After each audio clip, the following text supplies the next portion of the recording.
Well, good afternoon, everybody, and welcome to today's latest CSPEN webinar on the CARES Act Distance Education Update with Dr. Leah Mathews from Distance Education Accrediting Commission.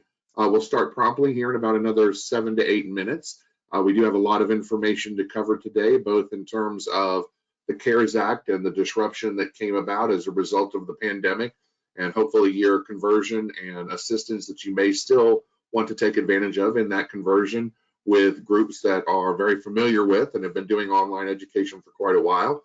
We'll spend a considerable amount of time as well on the notice of proposed rulemaking put forward by the Department of Education.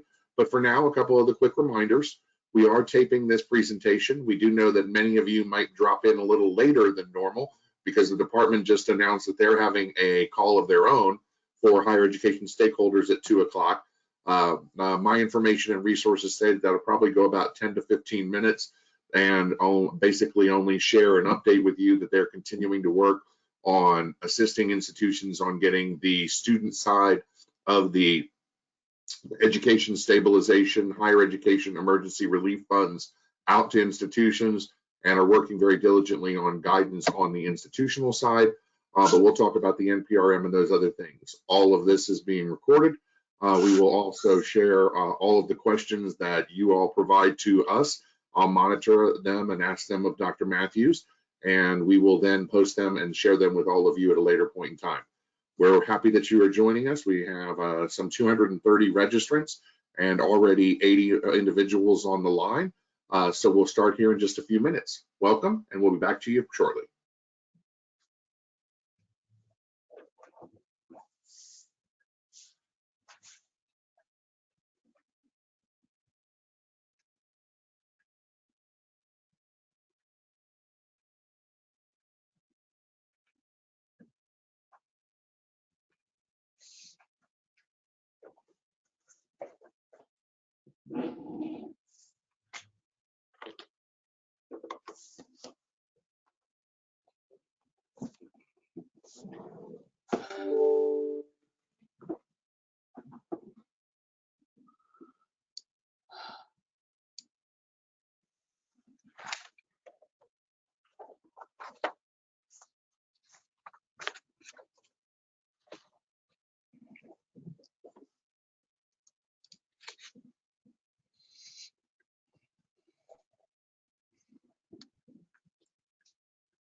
Welcome once again, everybody. We're about 5 minutes out. We will start promptly at 2 o'clock for the CARES Act and the CSPEN's next webinar with regard to the CARES Act, the continued discussion around some of the various aspects of implementation of CARES. In this particular webinar, we will focus once again on distance education, building on last week's webinar on ADA requirements, and this week focus more on the disruption caused by the pandemic, the conversion that you all as institutions have experienced, and hopefully some additional assistance you may or may not have been aware of to take advantage of.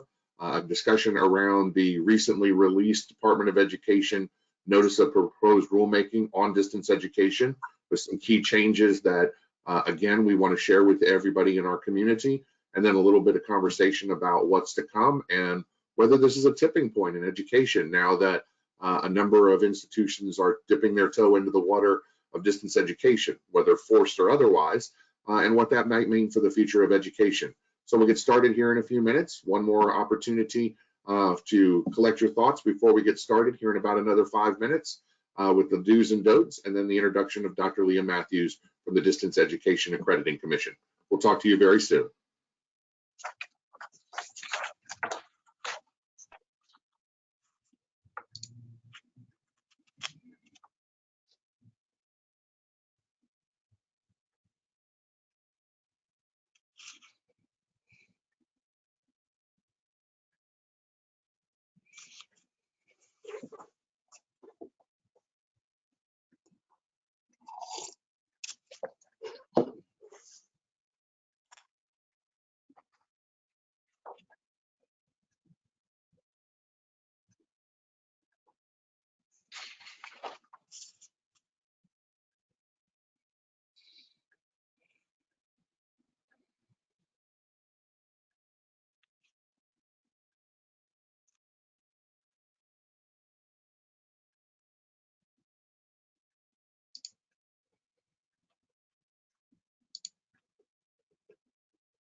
There she is. Hello. How are you? I'm good. Give us just another minute and I will get us started here. Okay.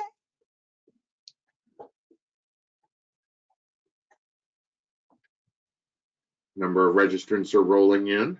Okay. Up over 100 already, Leah, 128 right now and growing. Oh boy. No pressure, no pressure. Pressure's on to explain this very, very complicated, hundreds of pages of documents from the department, but I'll do my best for you, Tom. Thank you very much. And for the community, which is even more important. Well, we have straight up at 2 o'clock. I want to thank everybody for joining us today. We know that you're being pulled in several different directions. A couple of the normal housekeeping items. This is the latest in a series of CSPEN CARES Act webinars. We've done some 5 by count now, 5 to 6 of these on various aspects of the CARES Act as we also work our way through the pandemic and the disruption that is caused first and foremost for your students and our community. We've done and we will continue to do updates on the process and the logistics as more information becomes available from either Congress or the Department of Education. I will do a quick 5 to 7 minute little briefing for everybody here in just a second. But the normal housekeeping, this is being audio and video taped so that you have the opportunity to go back and review it at your leisure in case you're sharing time with the Department of Education at their 2 o'clock call that they just announced about an hour and a half ago with all the education stakeholders. So we will have this for your review after the fact, if in fact you are not seeing this live and on time. We do have an opportunity today to share time with Dr. Leah Mathews. For those of you who, I think she needs no introduction, but just in case for those of you who may have forgotten some of all of the wonderful things that Leah has done, prior to coming on board with DEAC in 2013, she worked for CHIA, the Council on Higher Education Accreditation, which is the umbrella group that oversees all of accreditation, where she was part of the group that oversaw 60 plus accrediting bodies, everything from national to regional to programmatic and down the line. Prior to that, she was part of our community previously in her time with the Accrediting Commission of Career Schools and Colleges. We've just missed one another in times when I was back with them at a different point in time. To say that she has a great deal of depth of experience, not only in accreditation, but within our community, is certainly an understatement. What we are going to cover today, as I said in a couple of the preliminary pieces of this lead-in, is a review of three things. One, a look at the CARES Act as it relates to the disruption that it has brought to all of our community, students first and foremost, but you as institutions, and having to move in many cases for the first time away from direct interaction with your students to a virtual or an online or different modalities outside of the normal classroom or institutional setting, and the challenges that potentially come with that as it relates to the conversion. You may or may not be aware that DEAC and Dr. Mathews and her community has extended not only an olive branch, but a very helpful hand to our community to assist in institutions that are having problems, or even partner with institutions potentially into the delivery of aid in a number of the disciplines where they have a great deal of experience and have already been doing it. We'll also spend a considerable amount of time, as Leah said, going over a number of the nuanced portions of the Notice of Proposed Rulemaking put out by the Department of Education on April 2nd. That information is due for responses and public comment by May 4th. So we'll go over some of the true pieces of that impact our community. And then last, a little bit of a discussion about whether or not we've reached a tipping point in education now that so many institutions, whether forced or whether hoping to have this opportunity, are seeing what it's like to use delivering mechanisms other than what they may be accustomed to, and whether or not that's a tipping point. Before I turn it over to Leah for her ability to go through the presentation that she's prepared for us today, just a very brief 2 to 3 minute update. I'm talking with my sources in the Department of Education and elsewhere. The presentation that started right around now for the department is focused yet again on the CARES Act, on the higher education stabilization funds, and specifically the higher education emergency education relief funds, the student as well as the institutional funds to help sustain institutions during the pandemic. What they're going to share with you, if you participate in that or catch that after you listen to us, is further updates and information on their attempts to continue to work with institutions, knowing that there are a number of institutions, not only within our community, but within others, that are being challenged by the application process under grants.gov and making all of the systems infrastructure align properly in order to be eligible to receive the funds that you're already mandated to ultimately obtain and have those dispersed to you. Some institutions have been able to complete the process and receive approval, and those funds are starting to come out, but it's been a little slower than anticipated. So the Secretary, Deputy Undersecretary Jones, Assistant Secretary for Post-Secondary King are all going to share more information about their efforts to continue to work with the community to do their very best to get those funds to you so you can get them to students, and also provide a brief update that allows for the recognition that schools are also looking for the institutional side of that, and that more guidance on that is forthcoming. It won't touch on the policy side, and that information is still working its way through the department.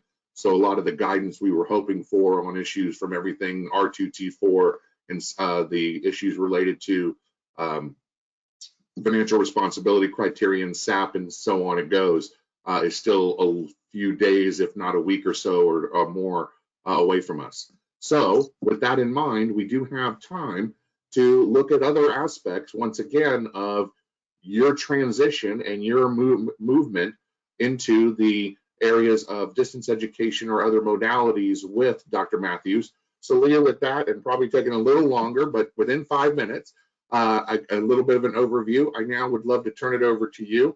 I know you prepared a heck of a slide presentation for you. I will run through the advancing of the slides and also keep an eye on the questions. Reminder to everybody in your drop down at the top of the page or the bottom, depending on how your GoToWebinar works, there is the opportunity for chat or questions. We ask that you use the questions section. I will monitor those, and as Leah gets through portions of her presentation or at the end, we'll then go through some of those questions. So without further ado, I turn it over to you, Leah, and to your first slide. Thanks, Tom, and thank you everyone for inviting me to speak with you this morning. I hope and pray that you and yours, your families, your staff, your teammates are all keeping safe and well during this COVID crisis. The world has changed tremendously in just a matter of weeks. And I know for some of you that meant pivoting to distance education very, very quickly, and perhaps before you felt you were ready to take on online learning. So before we get into the content of these slides, let me just tell you that the DEAC presidents have met and discussed how they can help institutions in need, institutions that are attempting to launch their distance education quickly or have questions or concerns. Many of our presidents have plenty of bandwidth on their learning management systems and their platforms. They would be more than happy to host course content for you or work with you in developing online content. Many of them have existing courses that might map well to yours and would be happy to arrange articulation agreements or work with you so that state authorization for distance education requirements are met through their state authorization approvals. There's any number of issues that come with launching distance ed for the first time. And I want you to know that the DEAC really wants to be a resource for you. Please contact me. Tom knows how to reach me. You can find me through our website. If you'd like to know more about how to partner with a DEAC accredited institution, please let me know and I will help you find that partner. Let's now continue to the topic at hand, which is the April 1 no joke NPRM that announced a number of things on credit hour, regular and substantive, direct assessment, and competency-based. I've been wrapping my head around this over the last 3 weeks, and I'm going to try to unpack this for you in 3 segments that I think are the most digestible when taking on this enormous NPRM. Maybe some of you know that I participated in the subcommittee for distance education and innovation with the negotiated rulemaking package that went through last year.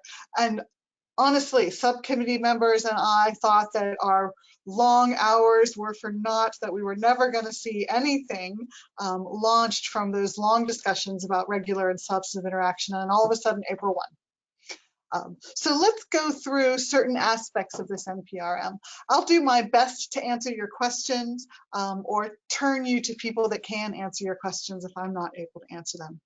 The first aspect of the proposed changes that I want to cover is the credit hour definition and proposed revisions to that definition. And Tom, if you could advance us here.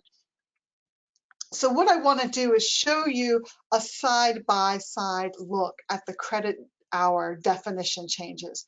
Many of you probably remember 2010 when that negotiated rulemaking ended up with a federal definition of the credit hour and set forth some expectations for how the credit hour would be documented and measured.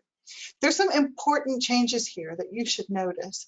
One is that there is a pivot to accreditors and language that says, except as provided in 34 CFR 668.8K, a credit hour is an amount of student work defined by an institution and as approved by the institution's accrediting agency or state approval agency. Next slide, Tom. There's another change that I want to point out to you in this definition. We've kept the language of 1 hour of classroom or direct faculty instruction and a minimum of 2 hours out of class student work each week.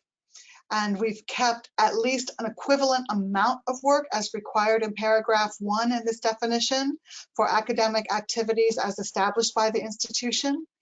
But here is another paragraph. Look at the right-hand side of the chart here, where paragraph 2 is now permits an institution in determining the amount of work associated with the credit hour to take into account a variety of delivery methods. So let's just point out, it's okay, Tom, you can go on to the next slide. Let's go ahead and point out What's different here about this definition and the credit hour? Of course, accrediting agency and state approval certainly gives a lot more leeway to work with your accreditor on how to define and document credit hour. We're opening up the definition to other delivery methods.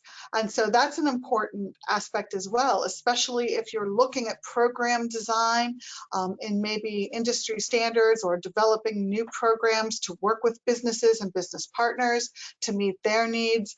You may be looking at different delivery methods, competency-based education, or even direct assessment to meet the requirements of credit hour. We're looking at measurement of student work. For the first time, the department is suggesting that the traditional calculus of determining a credit hour may not work for every incident in learning. So by including this new paragraph 2 that I just showed you, the proposed definition would allow institutions to take into consideration a number of factors beyond the traditional hour. This could, in effect, allow institutions to assign a larger number of credits to courses they can show more student work for. And the department has been careful to explain its rationale.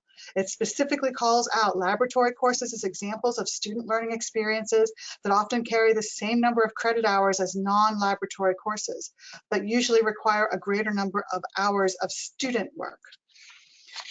So as you're looking ahead and planning ahead, keep in mind this new language. And if you want to comment, you can comment to support this change, comment in support of working more closely with your accreditor, and in thinking ahead about creating programs more closely aligned with workforce needs, being able to pivot from defining credit hours solely based on time to include more alignment with student learning activities is a significant development in the credit hour definition. Let's go on, Tom, to the next topic. So the Department of Education has spent a lot of time talking about correspondence education versus the federal definition of distance education.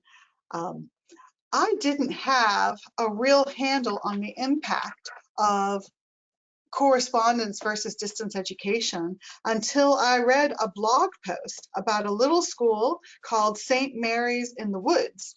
And in 2013, this little nonprofit faith-related institution had a program review of their distance education courses by the Department of Ed. And little St. Mary's in the Woods was found to not meet the federal definition of distance ed. They did not have regular and substantive interaction documentation. Their courses were deemed correspondence. They were found that more than 50% of their students were enrolled in correspondence courses and not distance education, and they were required to return a huge amount of federal financial aid. I think it was around $40 million because of this calculus of what meant regular and substantive interaction and what was documented in view of the Department of Ed. This incident raised a lot of concern. And then we saw another review in the field of distance education that got our attention. Some of you might remember Western Governors University had a program review, and it was determined that their experimental site and competency-based programs were also not meeting the definition of regular and substantive interaction. The auditors that did that program review found that Western Governors was in violation of almost $700 million of federal financial aid. Maybe fortunately for Western Governors, there was a change in administration and Betsy DeVos promptly put that report in a drawer and nothing ever happened of it. But what she did do, and to her credit, was gather together some experts to say, let's fix this definition. Let's get more clear about what we mean for correspondence education and its eligibility for financial aid, and what we mean by regular and substantive when we go into the field and do a program review and look for evidence of regular and substantive. Let's be more clear about what that means. So I salute the secretary on this effort to do this. I wrote many letters to the Obama administration when I started at DEAC, pleading with them to explain what they meant by regular and substantive interaction.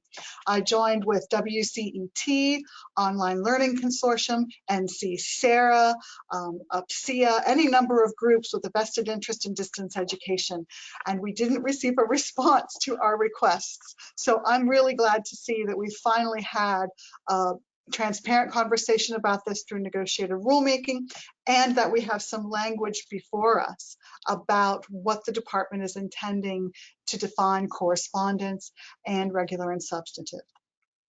So there is a proposed change for correspondence courses. Currently, students at an institution are not eligible for Title IV financial aid if the institution offers more than 50% of its courses by correspondence, or enrolls 50% or more of its students in correspondence. This goes back to St. Mary's in the Woods, where the program reviewer found that their student body was triggering both of these 50% rules and found that they were in correspondence courses and not distance ed. So let's go on to the next slide here. So let's talk now about the federal definition of distance education. Please continue, Tom. So the current definition is this language. You've probably seen this before. And then there's keywords here that the education is delivered to students who are separated from the instructor to support regular and substantive interaction between the students and the instructor, either synchronously or asynchronously, using these kinds of technologies, many of which are long out of date. I mean, 1980s, right? We did a lot of work on this definition, and Tom, if you'll go to the next slide, please. There's 3 key words in this new language that is out for comment: instructor, and there's those 2 words again, regular and substantive. Let's bore down into those 3 words, Tom, if you would continue. So the proposed change is really meant to highlight the role of the instructor or instructors in the delivery of the distance education. So now we have a definition that calls out instructor or instructors and their role in supporting regular and substantive interaction in between students. And we have a little bit more modern take on the technologies that are used to offer that distance education. Next slide, Tom, please. For the purposes of this definition, the language is calling out a very specific meaning for instructor. An instructor is an individual responsible for delivering course content and who meets the qualifications for instruction established by the institution's accrediting agency. This is a really important clarification.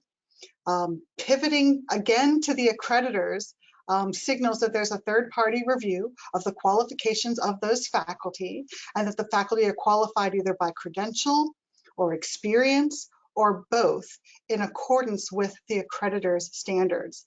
I know all of you work very, very closely with either ACCSC, ACICS, ACCET, or ABHES, or perhaps DEAC. We have very specific standards and expectations for qualifications for faculty. For your distance ed regular and substantive evidence, you're going to have to show that the accreditor has reviewed and approved the qualifications for your faculty. We've also gotten some clarification around substantive interaction. And here's the definition. Substantive interaction, what do we mean? It's engaging students in teaching, learning, and assessment consistent with the content under discussion, and including at least 2 of these following things: direct instruction, like in a synchronous environment, assessing or providing feedback on a student's coursework, providing information or responding to questions from a student about the course content, facilitation of a group discussion, or other instructional activities as approved by the accrediting agency. When the subcommittee talked about this, we talked at length about making sure the evidence showed content related to the coursework was in fact the topic of the engagement. Far too often I've seen emails on random subjects not related to the course being produced as evidence of some kind of substantive interaction between faculty and students, or some kind of threaded discussion or chat room where students get together and have some online conversations. Again, if it's not related to the course content, it's not going to count as regular and substantive interaction. Let's talk more about that regular piece. So let's go on to the next slide here, Tom. So regular interaction is between a student and an instructor. Remember, instructor qualified through the accreditor's faculty requirement standards. Prior to the student's completion of a course or competency, there has to be opportunities for substantive interactions with the student on a predictable and regular basis that is commensurate with the length of time and the amount of content or the course or competency. I'll tell you that when the negotiators and the subcommittee were discussing aspects of regular, the Department of Education program review staff were part of that conversation. Of course, we want to make this work for all aspects of the process. And so there was a lot of conversation about, well, can't we just make it once a week? But some semesters aren't 15 weeks. Sometimes they're 10 weeks, sometimes they're 5 weeks. And we felt that trying to make this a weekly metric, not related at all to the content and the material being covered, really was kind of a disservice to the whole enterprise of teaching and learning and distance ed. And so it's really deliberate that it's, you know, on the the onus is on the institution to show how its interactions with students are appropriate based on how long the student is enrolled for the semester or term, and how much content they're covering. Regular interaction also, whoops, don't go just yet there, Tom. Regular interaction also has to include monitoring of the student's academic engagement and success, ensuring that an instructor is responsible for promptly and proactively engaging in that interaction with the student when needed on the basis of such monitoring and upon request by the student. And so we finally have language that explains these three words. Instructor, regular, and substantive are three key features of this federal definition for distance education that the Department of Education is proposing. Go ahead, Tom.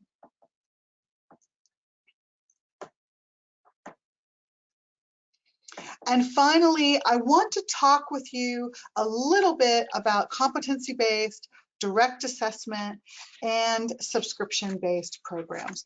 All of these are wrapped up in the distance education definition. So I wanted to have a little bit of conversation with you about them. With this NPRM and the one that came out in November for accreditation, we saw an expansion in the ability to offer competency-based or direct assessment. The Department of Education has discontinued its experimental site for competency-based and direct assessment distance ed programs. And so now any institution can work with their accreditor to apply for a competency-based program or a direct assessment program. And if their accreditor approves the addition of that program to the scope of accreditation, that program can apply to be included in the financial aid program with Title IV. Go ahead, Tom.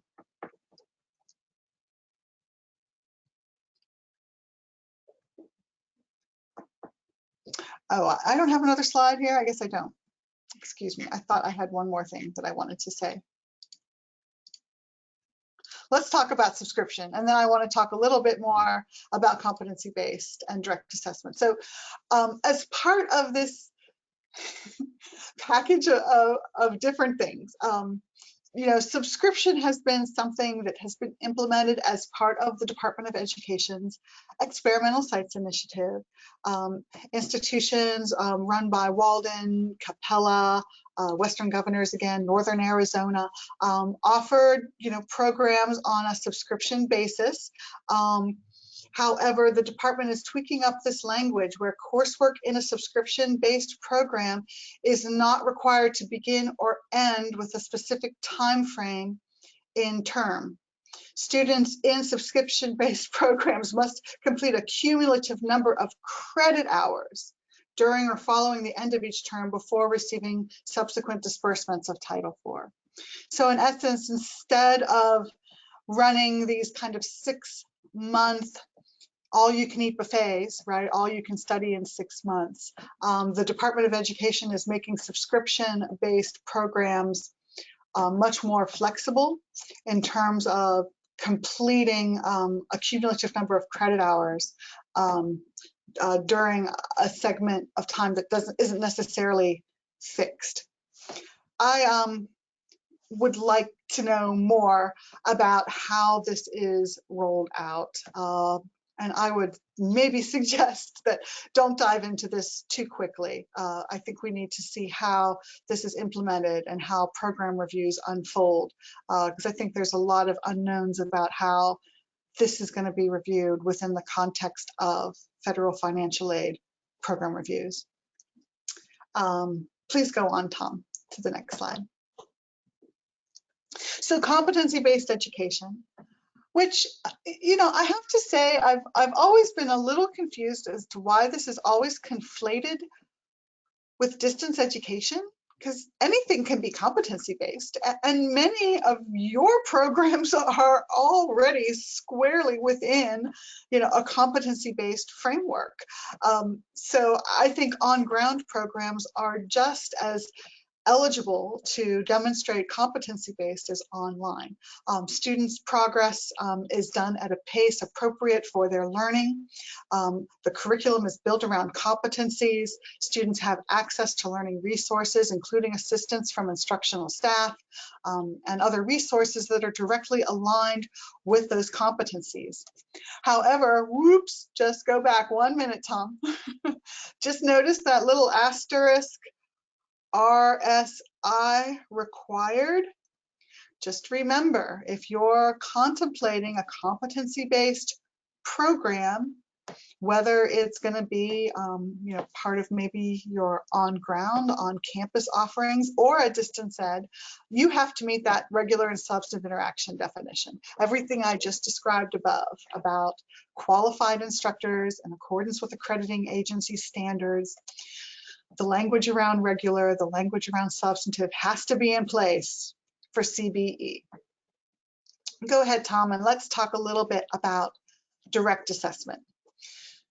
So in the experimental sites initiative that the department has discontinued, there was a small subset of CBE programs, competency-based education programs, that were classified as direct assessment.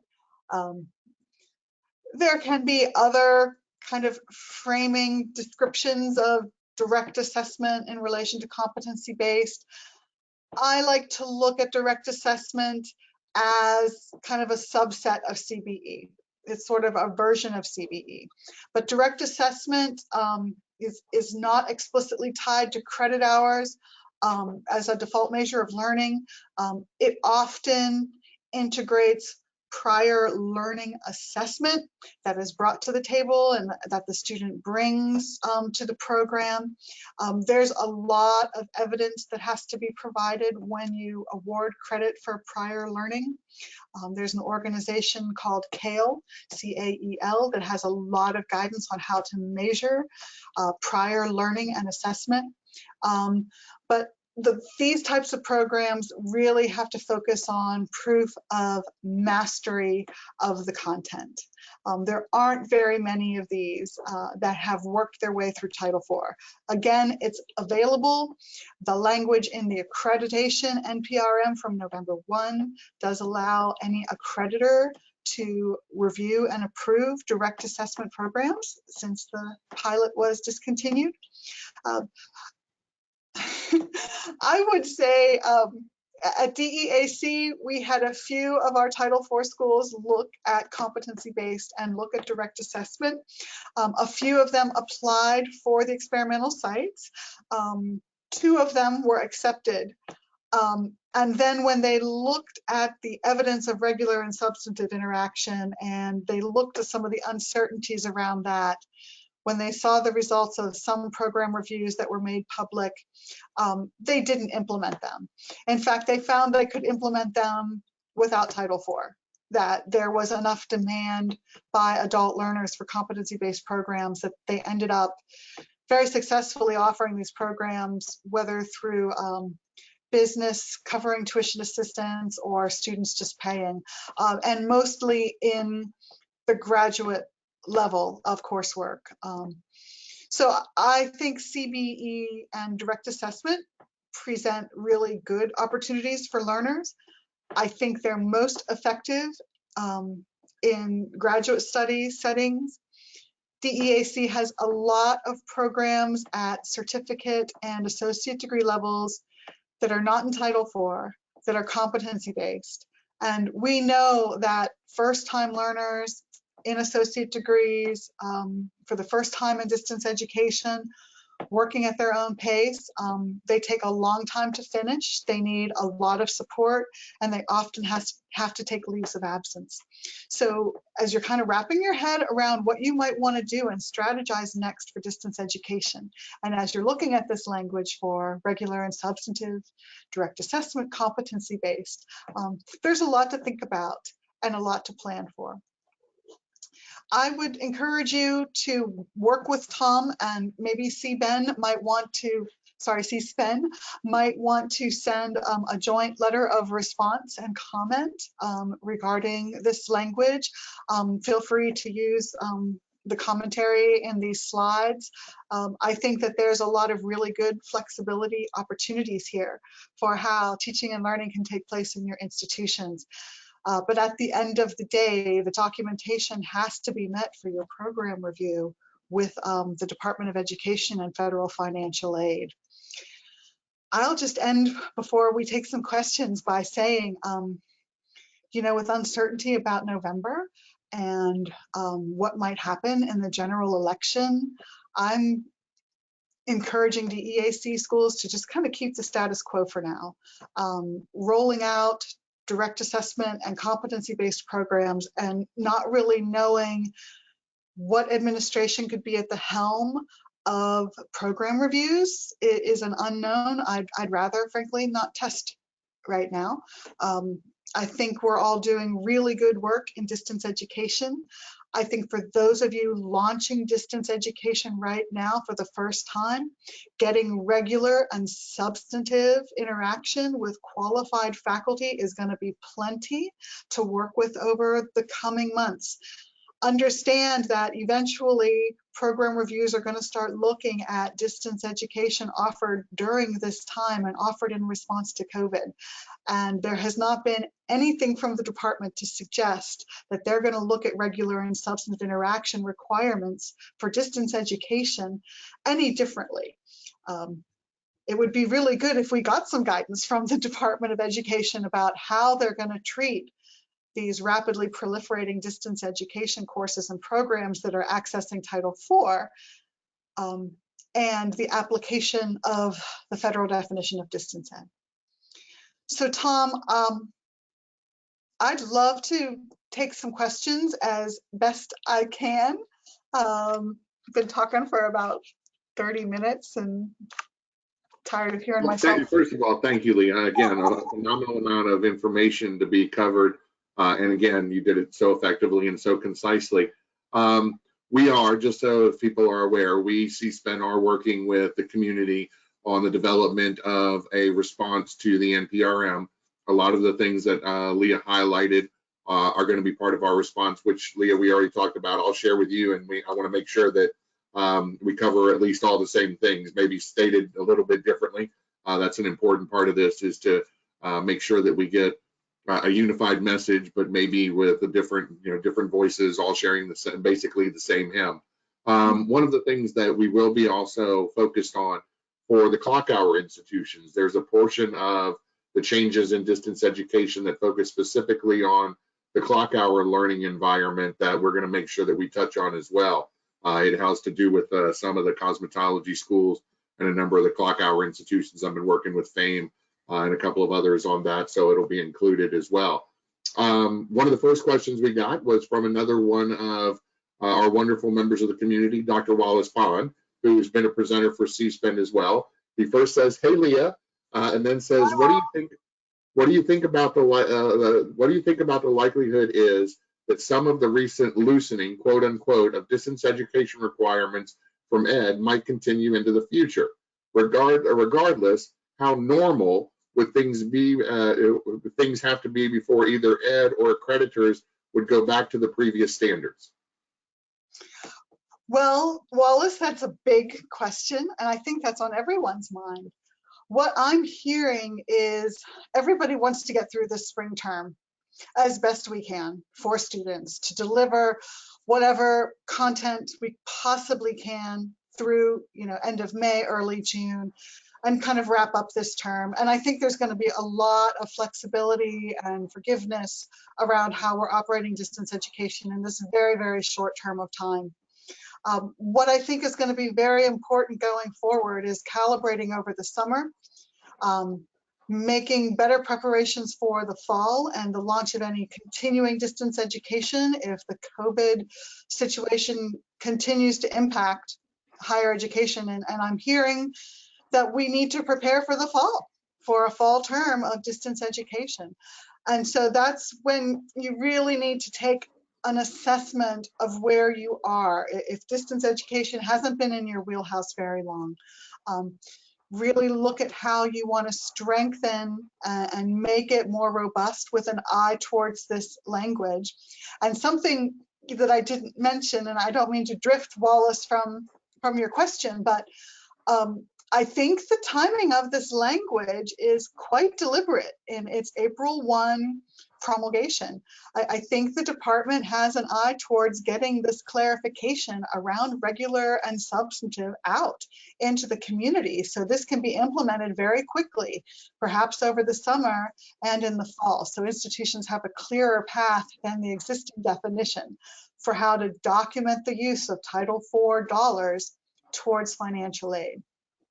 So just to kind of summarize, keeping in mind that because it's a notice of proposed rulemaking, it still has to go through the regular master calendar requirements. Correct. So it doesn't affect, it could, by statute and by normal course of action, it wouldn't go into effect until July 1st of 2021. However, as we've seen the department do on several occasions, and certainly most recently, and because this was a consensus-minded group of regulatory packages, there could be the opportunity, if on or before November 1st, the department published this in a final form, to give institutions the capability to early implement, as they've done with other sections of the regulation. So as Leah said, I think that a lot of this is timing was such that they're trying to get this out, gain additional response, but also send signals to institutions as they are going through these challenging times, but the conversion and the disruption, that these are the things they want people to also be aware of in that process. Is that fair, Leah? I would say that's fair. I mean, what's in the back of my mind as all of this is unfolding is how program reviews are going to apply this period of time, March 12th through the end of the term. I mean, that's when everybody really started transitioning very quickly.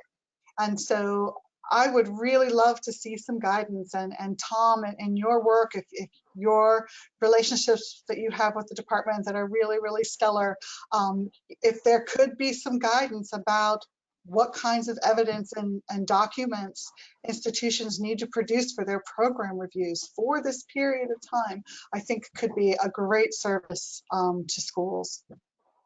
I will take that back to them. I know that they're working again on the policy side, literally night and day.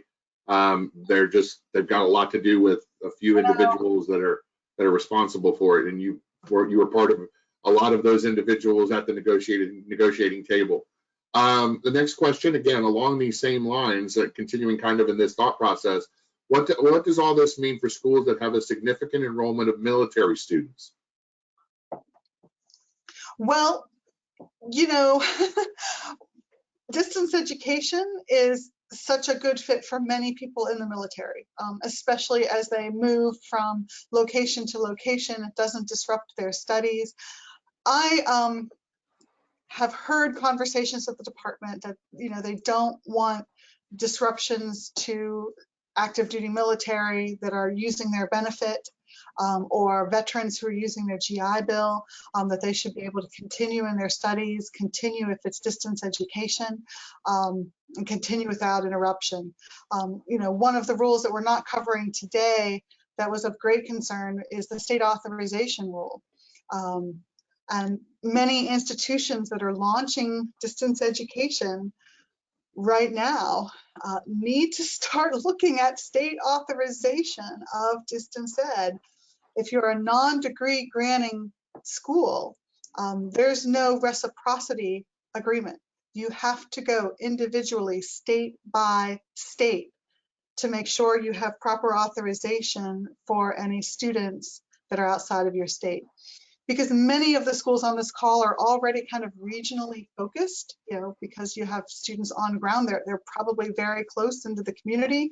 It shouldn't be a major lift to check out your distance ed state authorization status. But if you're thinking you might want to go bigger on distance ed, it's going to be important to start running down state authorization. Questions about active duty military always bring to mind for me also state authorization. So the school remains eligible to provide them with distance education if that service member would move out of state or move to a different location, and remain enrolled in the distance ed program. Kind of a little sticky wicket, but I'll ask it to you anyway, because I know you'll be prepared for sticky wickets. Oh, From boy. an accreditor's point of view, do you feel clock hour programs can function in an asynchronous environment? And I'm on tape. Thank you, Tom. Say hello to Dr. Mirando as you answer this one, Leah. Well, certainly it can, any kind of learning can function asynchronously. DEAC has many schools and programs that have asynchronous methods of teaching and learning. How that fits into Title IV starts to get out of my expertise. However, I know experts that could probably answer that question. People like Sharon Bob would probably be good to host and maybe send her that question, because I think that that's an important one to ask. But I respectfully thank the questioner, and I will gladly run that down with Sharon Bob if you want and get back to you. I'll make a point to do it too. Obviously, you know, there is a lot of challenge and a lot of different things that are moving parts right now. And you know, again, whether it's the accreditors or the states, you do have a lot of challenges as institutions on the guidance that's given to you and the standards and the rules that are set up by the different groups.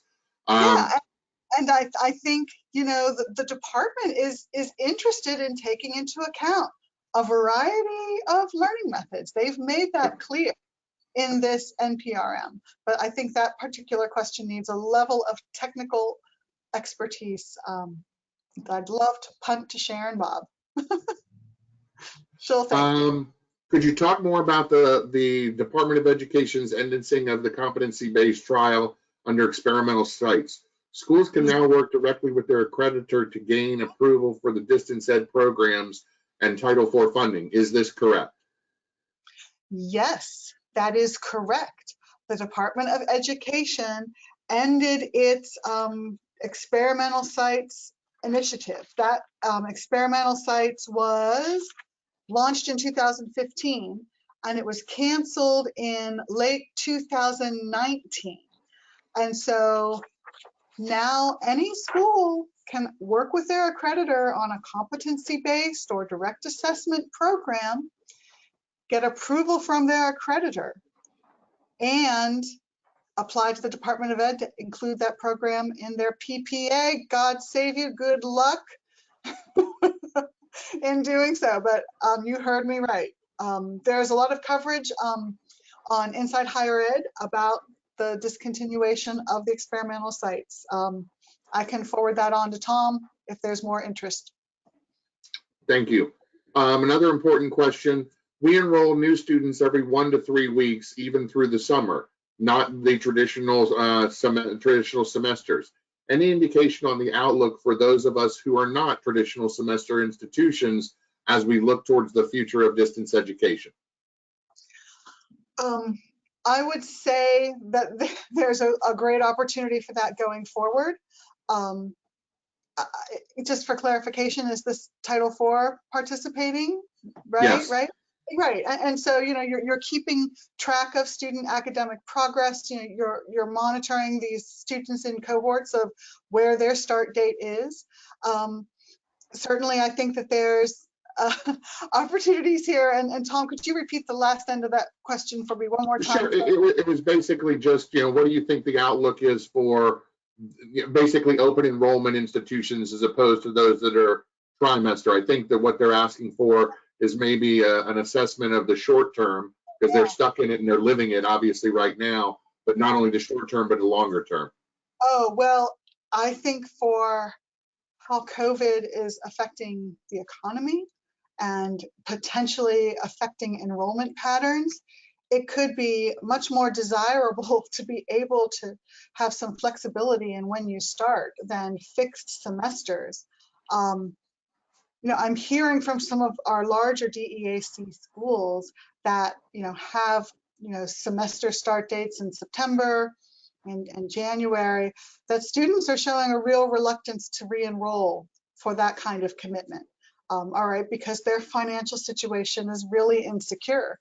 But if you have start dates that are rolling, that are flexible, that you can start anytime, that's likely to be a much more manageable and appealing commitment than, you know, a full-blown semester, you know, of 16 weeks. And, you know, the tuition for that kind of arrangement tends to be, you know, a lot more. So if you can manage, you know, cost effectiveness with that kind of enrollment pattern and strategy, that can be very effective for students, especially those that are worried about their financial situation.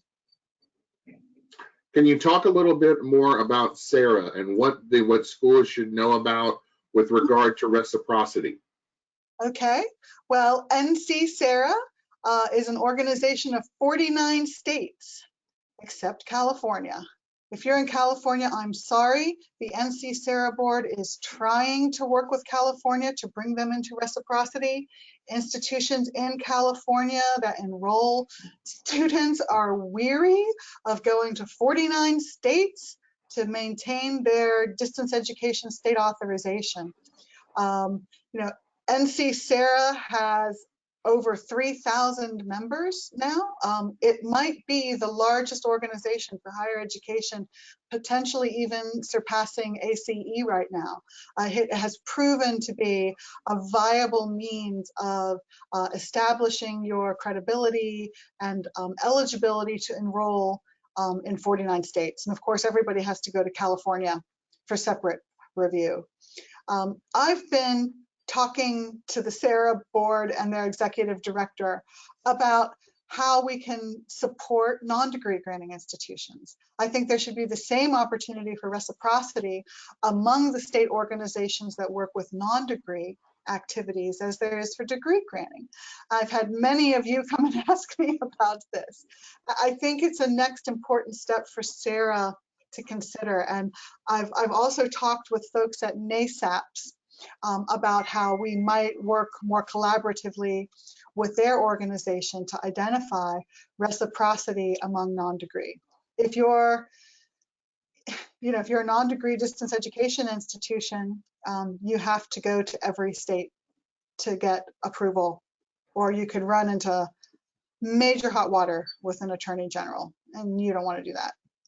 Okay, and Tom, I'm always happy to talk state authorization on another webinar if you want. Yeah, and that might be one that down the road, again, depending on how long this goes and how many institutions, I think, start to look at the future of whether or not the continuation of this, recognizing that there's going to be, and that's probably my question to you. Let's say I'm an institution now, Leah, that's been forced because of the pandemic to start down a road at least a little bit in terms of distance education. You and I have talked of whether or not that's a tipping point and whether or not we're going to see institutions maybe aspiring to now keep this as a portion of their programs and their institution. Certainly, they're going to have to go through much more stringent processes for approval that were short-circuited or quickly accessible during the pandemic. But do you see this as a tipping point? What are your thoughts? We've had some conversations. Share what you're comfortable with of the conversations you and I have had. I think that this is a watershed moment for distance education. It's really shown distance education as a viable and reliable option for students. Even when I started at DEAC in 2013, distance education wasn't as prolific as it is now. And I think some institutions are going to gain some experience that they find really works well for their faculty and their students, and they'll want to continue. I also think it's a bit of a watershed moment for how we do business, that we're going to be more comfortable with teleworking, that we're going to be more comfortable using technologies for meetings just like this one, and that just overall, not just how we treat education, but how we just treat day-to-day business is going to be a whole new setting going forward. I think 2019 is going to be a major milestone in distance education and its growth and development. And can you share a little bit about DEAC from the standpoint of, you have a number of institutions that are doing quite well in the distance education world that don't participate in Title IV. So, I mean, there's a lot of variations here that maybe the community is not as familiar with as they are when we get so focused on what our day-to-day is. So share a little bit more about DEAC and the community that you have within your membership. Sure. So we have just 14 schools that are in Title IV programs, and those that are in it, just a little bit. The DEAC has a 75% threshold on Title IV participation, and our board has that limit in place for a reason. And now, if other features of financial aid outside of Title IV get factored into the calculus, DEAC schools are prepared for that. But what I think has been one of the most interesting features of DEAC schools is the fact that most of them are not involved in Title IV. And that's because by design, their programs are largely student-paced, competency-based. Much of it is asynchronous. Much of it is structured for the working adult in graduate studies. We have some very large schools like Penn Foster. They have 130,000 students. Most of their students are, in associate and baccalaureate studies, going at their own pace. But most of our students graduate debt-free because they haven't taken out a loan, or they've been able to pay as they go, or their business, their workplace is covering their tuition. So it's been an interesting place to see how distance education has evolved and changed even in just 6 years.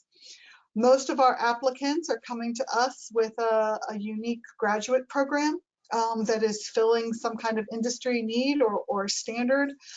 Everything from drone technology and drone maintenance to the advanced studies in dentistry, as the aging population is going to need more technology to develop health of teeth and denture care and that type of thing. It's a really broad spectrum of content being delivered online in fields that you really wouldn't expect. So sometimes we get these applications and we're scratching our heads, and then sure enough we find experts in the field to support our process and the review of the curriculum and the other aspects. So it's enjoyable work. And you and DEAC do it so well. I want to take the opportunity to thank you, number one, for your time. Number two, for the support of your community within the broader community as well. The olive branch that you extended and that your community extended to help others during the transition and during the disruption.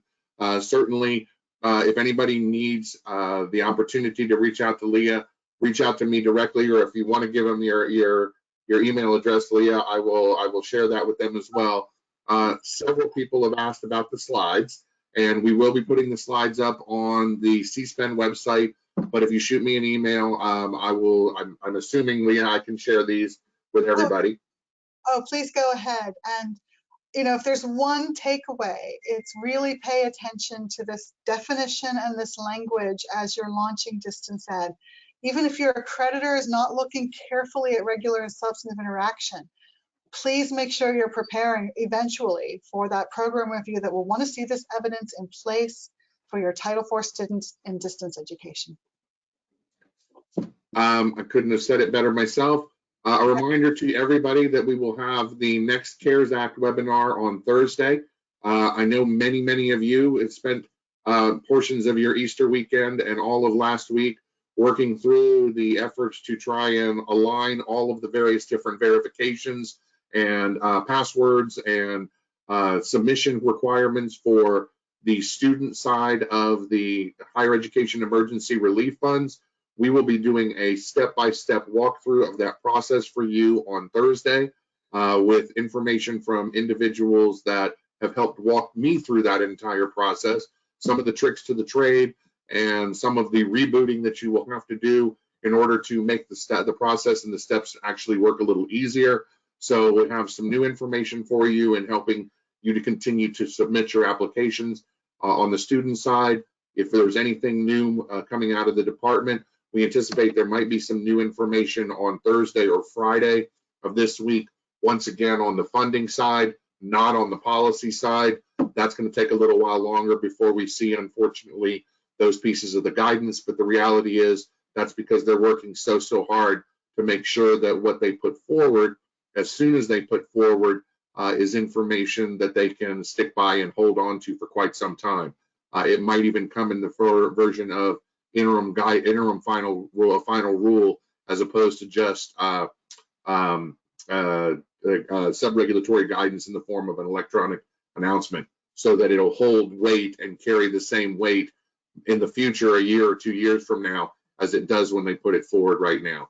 With that, Leah, one more time, thank you so much for the presentation today and taking the time to share with us the construction of these slides, and as importantly, if not more so, the knowledge that you have in your head that you shared with us. So thank you, everybody. We will see you again on Thursday, and we'll probably put out a breaking news update if there was anything in the Department of Ed's 2 o'clock presentation with the stakeholders that is of note. Again, thank you, everybody. Talk to you on Thursday. Leah, thank you again very much.